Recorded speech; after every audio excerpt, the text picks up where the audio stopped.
सृष्टि का जन्म देकर पालन करके समाप्त कर देने वाले हैं। और तीसरी बात यह है कि भगवान जहां रहते हैं वहां होता क्या है। देखो गंभीर बात है ये, सुन के और समझ के झुठला देना नहीं ये सच्चाई है।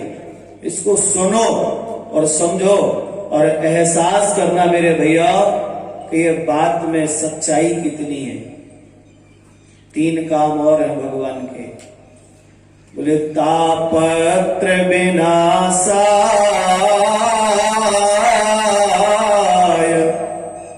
श्री कृष्णाय वयं नमः। तीन काम है जहां भगवान जाते हैं, जहां ये राम कथा जाती है, जहां राम जाते हैं वहां तीनों प्रकार के ताप नष्ट हो जाते हैं। बात समझ में आई? आज के जमाने में हर आदमी दुखी है। क्यों हम दुखी हैं? क्यों? इसका कारण यही है कि हम राम में पूर्ण समर्पित नहीं है। हम राम पर पूर्ण भरोसा नहीं रखते। कितने भी ज्ञानी हो जाएं, कितने बैरागी हो जाएं, कितने तपस्वी हो जाएं, साधनावान हो जाएं, लेकिन राम पर पूर्ण भरोसा नहीं है, राम पर अटल विश्वास नहीं है, अपने आप पर विश्वास रखते हैं, अपनी भुजाओं पर विश्वास रखते हैं, अपने कर्म पर विश्वास रखते हैं। इसलिए आज भी हम दुखी हैं, जबकि राम जी का काम बहुत अलग है। मतलब जहां राम जी होते हैं वहां किसी भी प्रकार का ताप नहीं होता, किसी भी प्रकार का ताप। और ताप कितने हैं? तीन।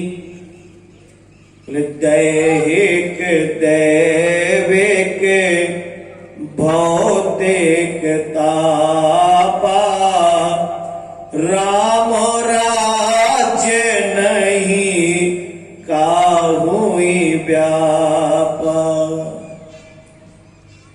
तीन ताप है, दैहिक, दैविक, भौतिक। और इन तीन ताप के बाद संसार में कोई ताप बना ही नहीं आज तक।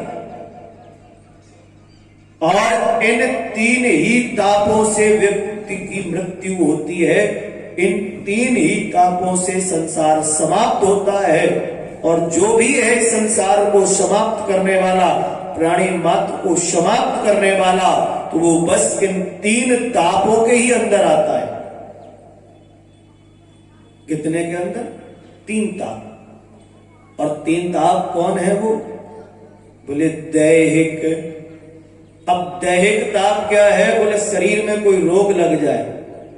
अब भीषण रोग लग गया, अब आप कितना भी प्रयास कर लें, खूब आप सबसे ज्यादा सर पटके कुछ भी करें, अभी तो आप नहीं ठीक हो सकते, क्योंकि वो ताप है।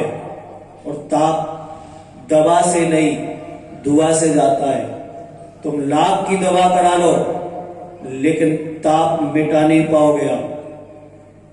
तो पहली बात दैहिक ताप। संसार में तुम्हें शारीरिक कष्ट मिले तो समझ लेना कि हमारी कहीं जीवन में गलती हुई और राम जी ही मुझे दैहिक ताप दे रहे हैं। दूसरा ताप भौतिकीय ताप। आप बिजली का काम कर रहे हो, घर में फ्रिज लगाए हो, टीवी लगाए हो, कूलर लगाए हो, ये राम जी ने नहीं बनाए, ये तुमने बनाए। और जब तुमने बनाए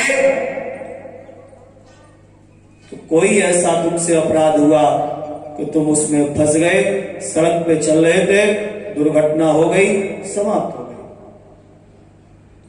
कार पर जा रहे थे, बैठे थे, मोटरसाइकिल पर बैठे थे, बड़े बड़े अरमान थे, एक बैग भरा पैसों का पीछे गाड़ी पर रखा था, जेब में भी बहुत सारे पैसे थे, बड़ी भारी परिकल्पना थी बच्चों के लिए, पिता के लिए, पत्नी के लिए, सब कुछ वही समाप्त हो गई। ये है भौतिक ताप। अब दैवीय ताप क्या है? दैवी ताप है प्रकृति का ताप।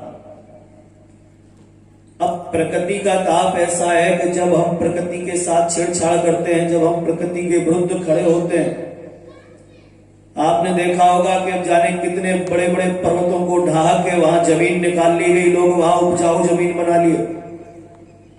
नदियों को काट दिया गया, नदियों की धारों को बदल दिया गया, पर्वतों को काट काट के उनको आप समाप्त कर रहे हो। तो जब वो ताप, पृथ्वी का संतुलन जब बिगड़ता है, पृथ्वी का समावेशन जब हटता है, गुरुत्वाकर्षण ऊपर नीचे होता है, तब जाके हमारे शरीर पर वो दैवीय ताप का प्रकोप पड़ता है और फिर हम उस दैवीय ताप से समाप्त हो जाते हैं। तो ये ताप 3 है और इन तीनों तापों से बचना है।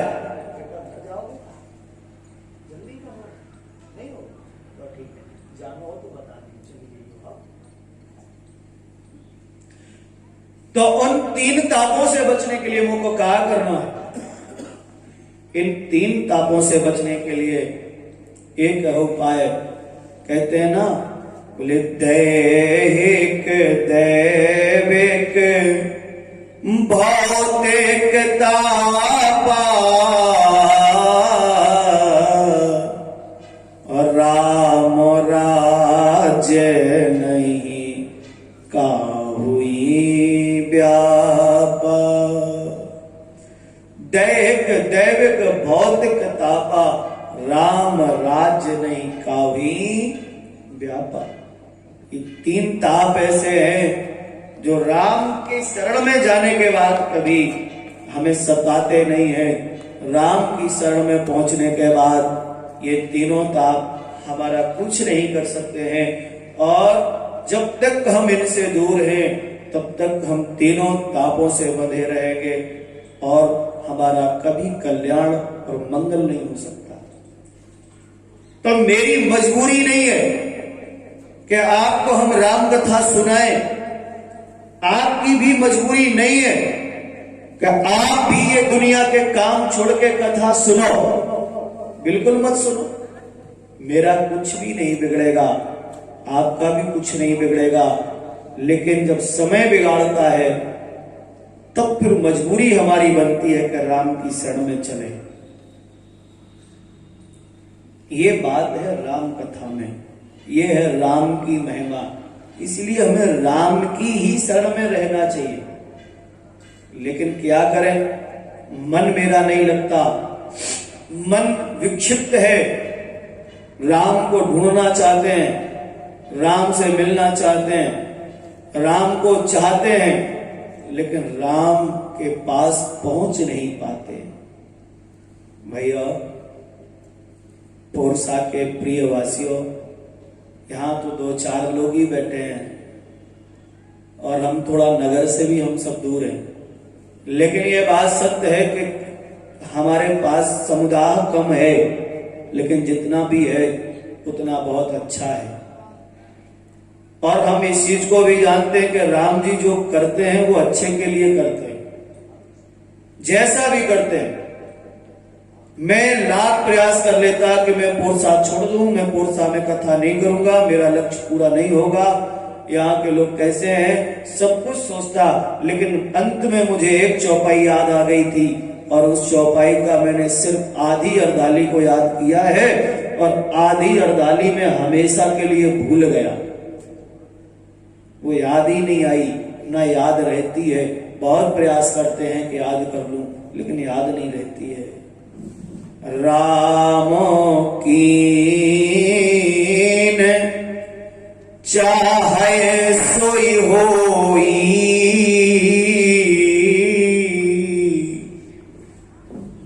राम कीन चाहे सोई होई। इसके बाद की चौपाई को कभी आप पढ़ना नहीं, पढ़ लेना लेकिन विचार ना करना, क्योंकि इसके आगे पर कुछ है नहीं। लोगों में बड़ी फितरत है, लोगों में हम में एक बहुत खराब आदत है। क्या?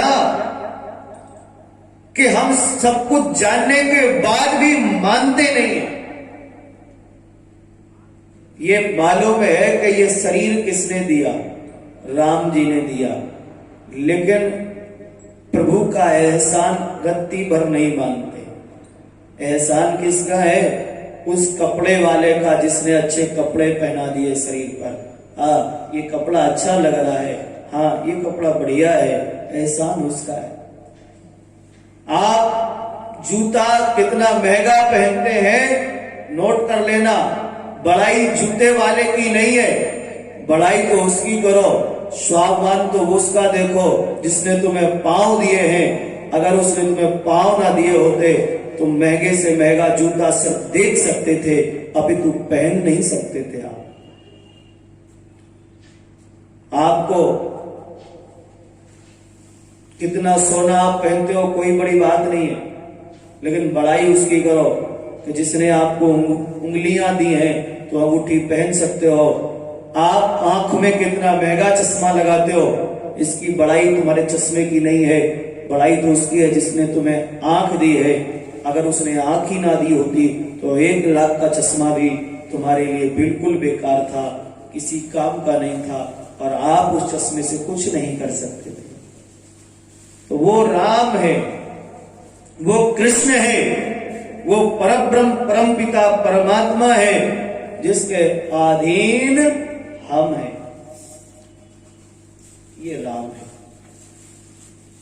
और राम एक ईश्वरीय सत्ता है। राम को लोग कहते हैं कि ये 12 कला से आए, वो 16 कला से आए। हम एक बात कहते हैं, राम पूर्ण ब्रह्म है, राम पूर्ण कल्याणकारी है, राम जगत आधार है, राम ही सृष्टि का सार है, राम ही हमारे जीवन के प्राण हैं, राम ही मेरे आंखों के तारे हैं। और जो भी है संसार में करतुम अकर्तुम, करने वाला ना करने वाला, वो सब राम है। राम से फिर बड़ा कुछ भी नहीं, राम है। और इसीलिए हम कहते हैं, हम राम जी के राम जी हमारे हैं, हम राम जी के राम जी हमारे हैं, मेरे नैनों के तारे हैं, मेरे नैनों के तारे हैं, हम राम जी के राम जी हमारे हैं, हम खड़े उन्हीं के द्वारे हैं, हम खड़े उन्हीं के द्वारे हैं, हम राम जी के राम जी हमारे हैं, हम